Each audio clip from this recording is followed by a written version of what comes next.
In this video, I'll guide you through the how to integrate Mailchimp with Webflow.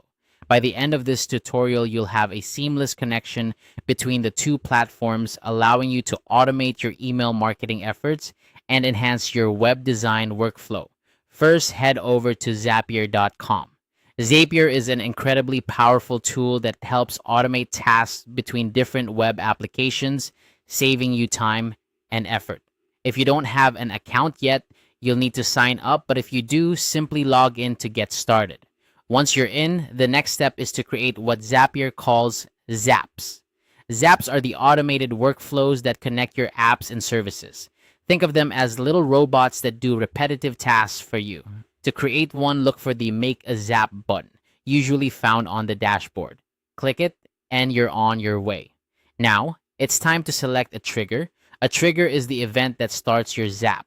In this case, we want to use Mailchimp as it's where your email subscriber actions begin. Type Mailchimp into the search bar and click on it. You'll be brought to a list of available triggers. Once you've selected Mailchimp, you'll need to choose a trigger event. This could be something like a new subscriber joining your mailing list. Select the event that best fits your needs and proceed. Next, it's time to sign in to your Mailchimp account. If you're not already signed in, enter your credentials when prompted. Zapier will need permission to access your Mailchimp account in order to connect it to Webflow, so be sure to authorize that. After you've logged in, you'll want to test the trigger to make sure everything is working correctly. Zapier will walk you through this process, ensuring that the data from Mailchimp is being pulled in as expected. If there are any issues, Zapier will provide guidance on how to fix them. With the trigger set up, it's time to move on to the action part of the Zap. This is where Webflow comes into play. Choose an action by typing Webflow into the search bar and clicking on it. This will set Webflow as the destination for your Mailchimp data. Now you'll need to select an action event. This could be something like adding a new item to a Webflow CMS collection, depending on what you want to achieve. Choose the action that aligns with your workflow goals. To proceed, you'll need to sign in to your Webflow account.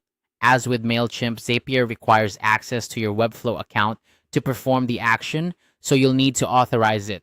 Finally, you'll want to test the action to ensure everything is functioning as it should. Zapier will guide you through the testing process, confirming that data from Mailchimp is successfully being sent to Webflow. If the test is successful, your Zap is ready to go. And there you have it. You've successfully integrated Mailchimp with Webflow using Zapier. This integration will help automate your marketing efforts, streamline your workflow, and save you valuable time. If you found this tutorial helpful, don't forget to like, subscribe, and hit the notification bell for more tips and tricks. Thanks for watching, and happy zapping!